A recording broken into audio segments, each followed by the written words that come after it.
Assalamualaikum warahmatullahi wabarakatuh. Alhamdulillahirrabbilalamin. Wassalatu wassalamu ala asrofil mursalin wa ala alihi wa sahbihi ajma'in. La hawla wa la quwwata illa billahil aliyyil azim. Ba'du. Kaum muslimin muslimat rahimakumullah. Puja dan bersyukur kita panjatkan kepada Allah Subhanahu wa Ta'ala, yang mana kita telah diberi kesehatan, kesempurnaan iman, Islam, ihsan.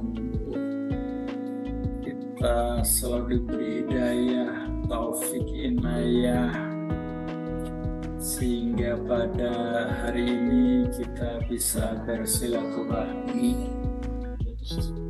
Salam dan sholawat kita sanjungkan kepada Nabi besar Muhammad Sallallahu Alaihi Wasallam.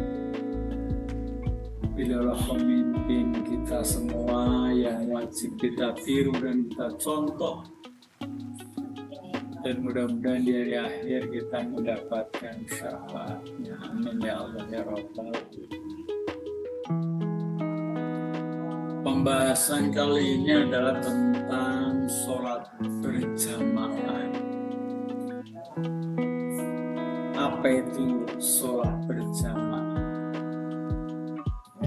Adalah sholat yang dilakukan secara bersama-sama, yang sekurang-kurangnya ada 2 orang, yaitu imam dan makmum. Ini juga menjadi bentuk ibadah yang sangat dianjurkan untuk dilakukan. Maka kita setiap hari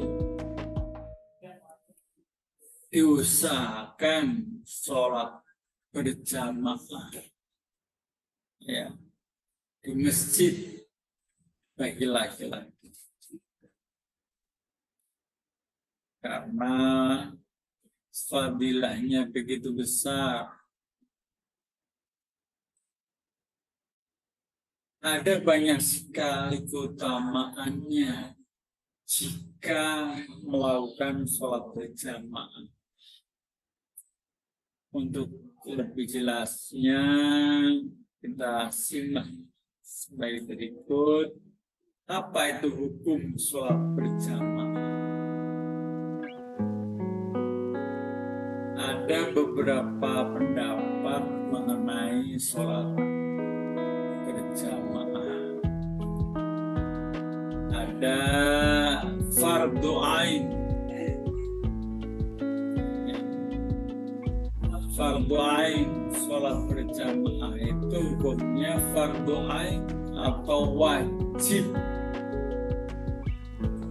Hukum ini berlaku untuk sholat Jumat bagi kaum laki-laki.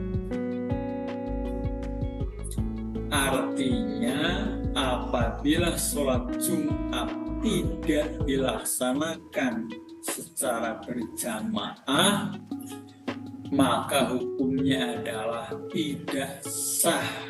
Maka sholat berjamaah itu hukumnya wajib, yaitu ketika kita melaksanakan sholat Jumat. Yang kedua adalah fardu kifayah.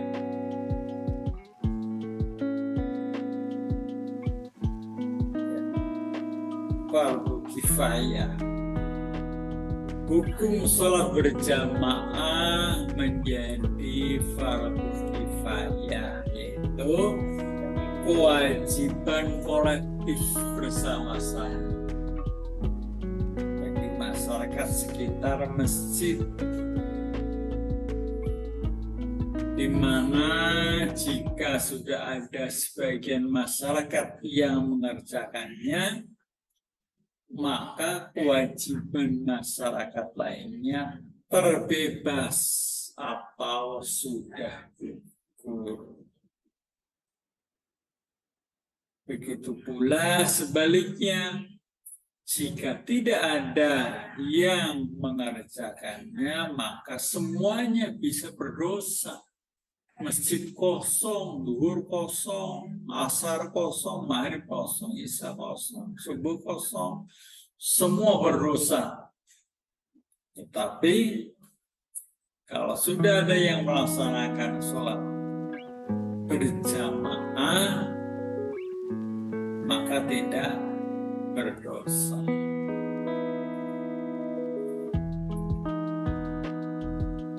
Karena ini adalah fardu kifayah, yang kewajiban kolektif secara bersama-sama.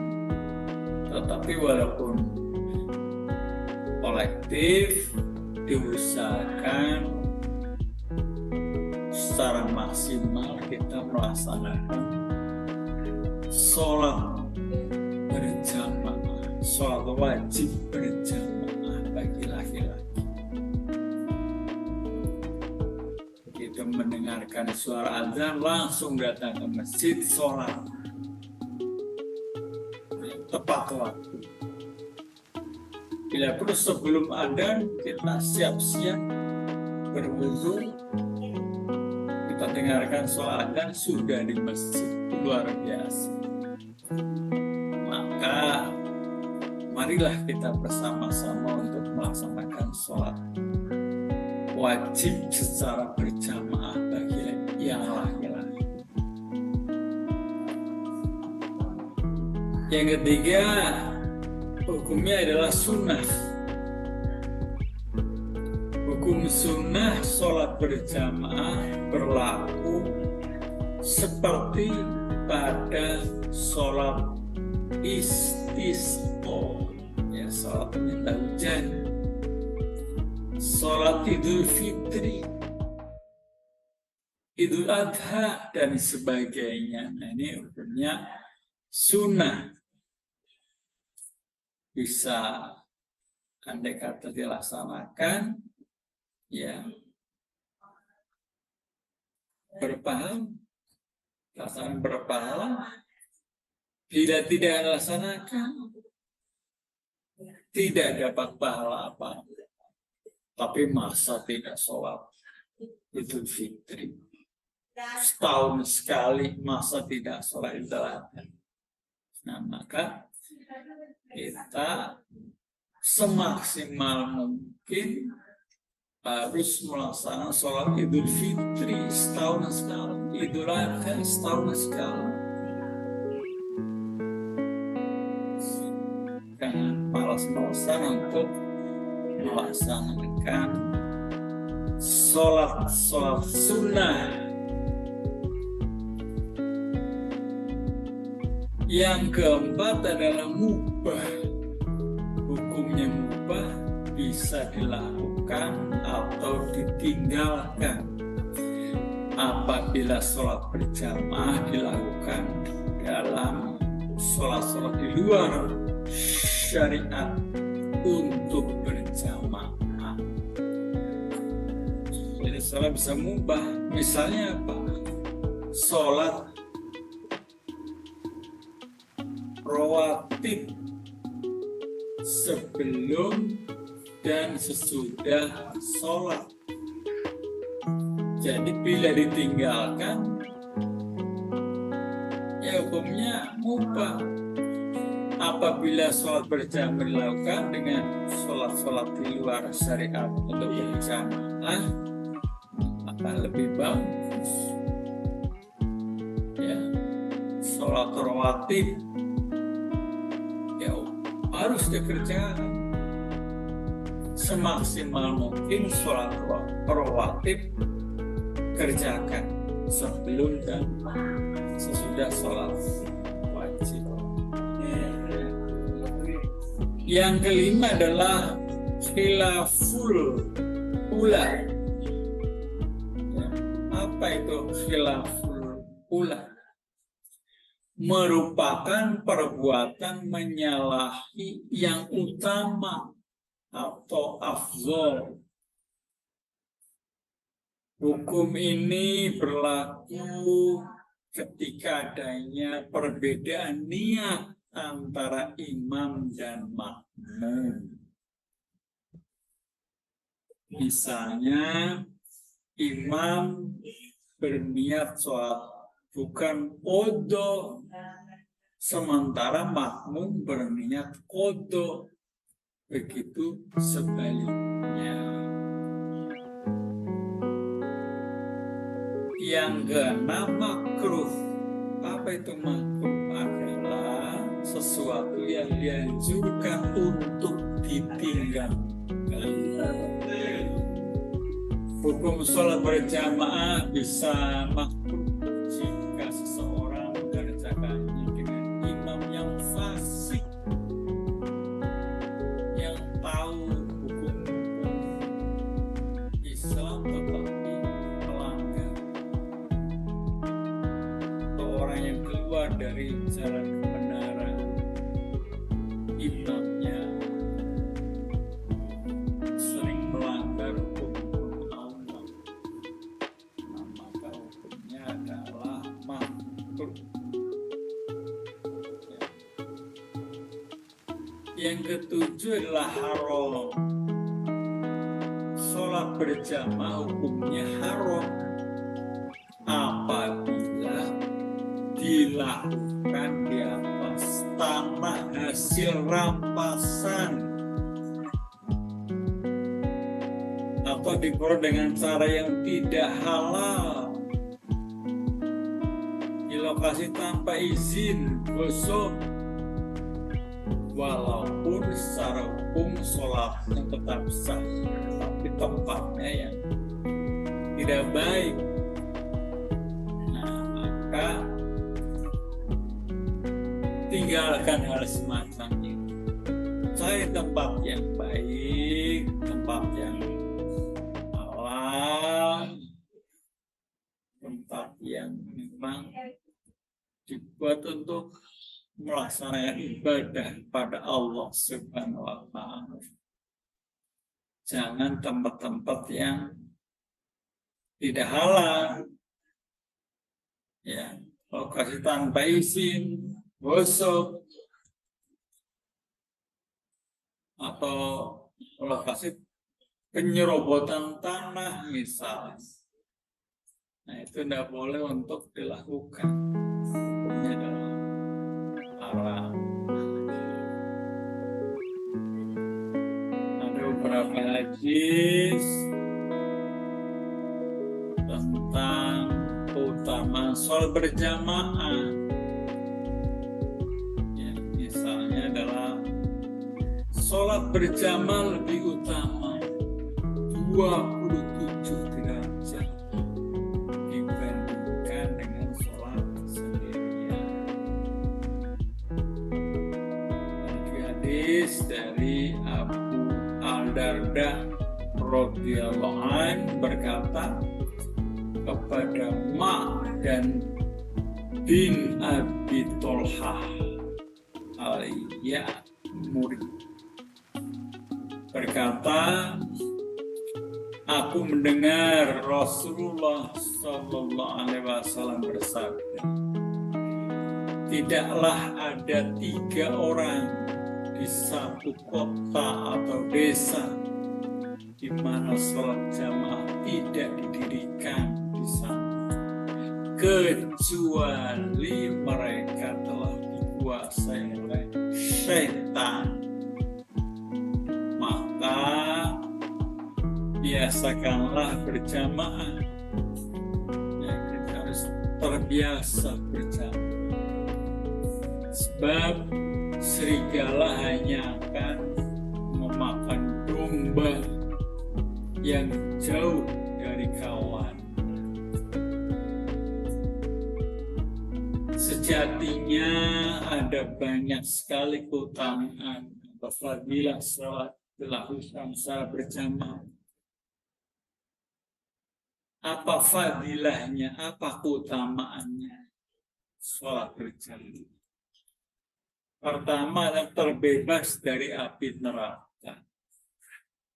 Yang kita itu kalau ingin terbebas dari api neraka, kita harus rajin-rajin sholat berjamaah.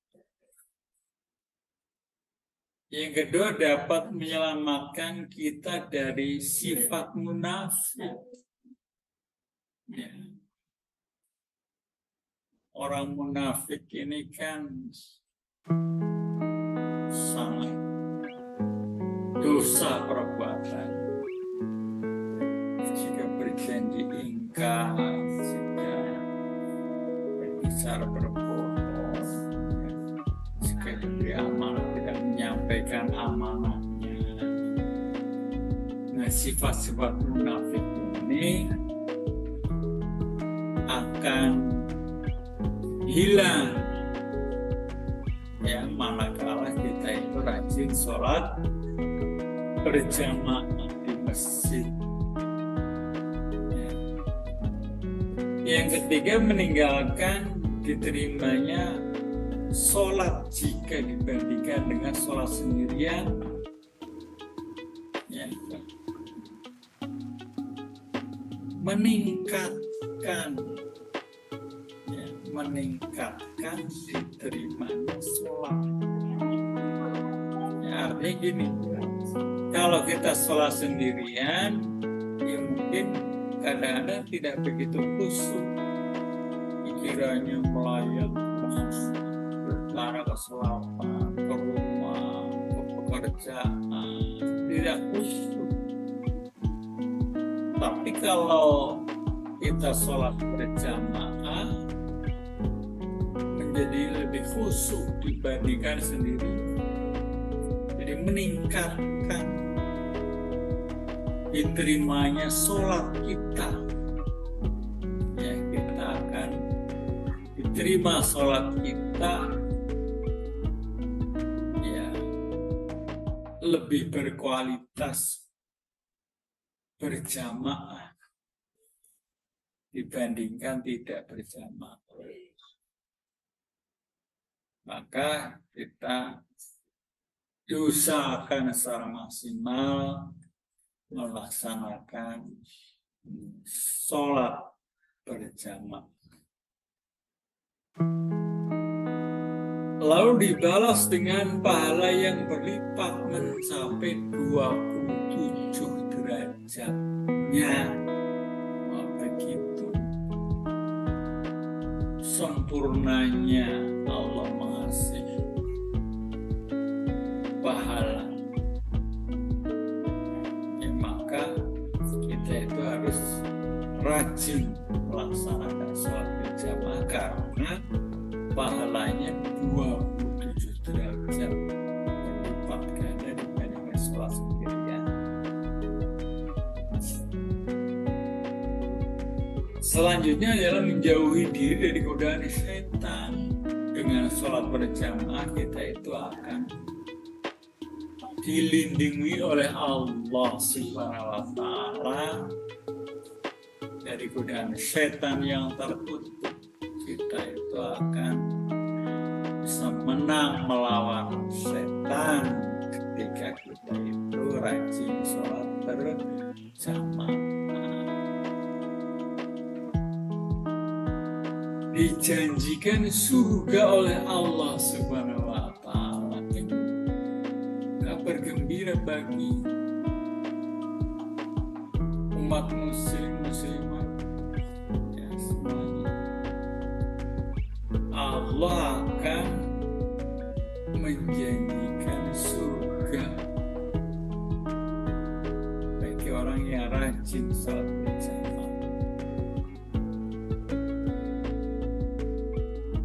Oleh karena itu, maka alasan apa lagi kalau kita itu tidak berjamaah di masjid?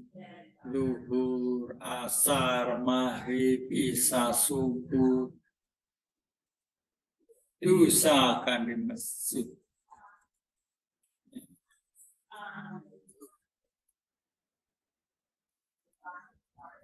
Oleh karena itu maka kita itu So, berdoa pada Allah, mudah-mudahan kita dimudahkan, diringankan. Kita itu untuk sholat berjamaah. Rasul pernah menjelaskan, barang siapa pergi ke masjid pada awal dan akhir siang, maka Allah akan menyiapkan baginya tempat dan hidangan di surga setiap kali dia datang.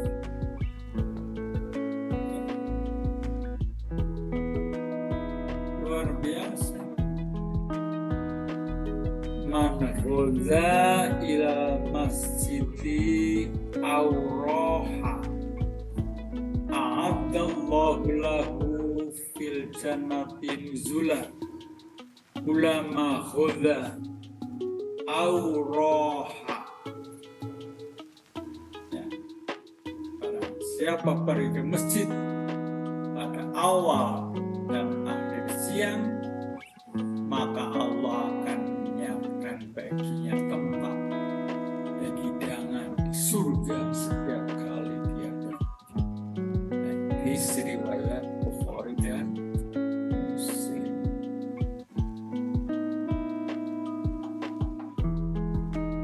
Luar biasa, yang sholat berjamaah harus dirutinkan, dibiasakan.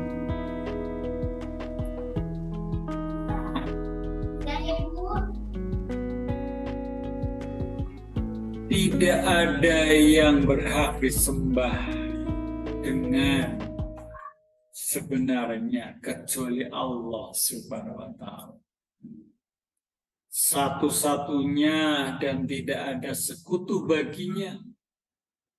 Miliknya adalah segala kerajaan, segala pujian hanya bagi Allah. Maha berkuasa atas segala sesuatu, tiada daya dan kekuatan, melainkan dengan pertolongan Allah yang Maha. Kita berdoa pada Allah, mudah-mudahan kita semua dapat melaksanakan sholat wajib di masjid, yaitu berjamaah bagi laki-laki. Rajin-rajinlah sholat berjamaah.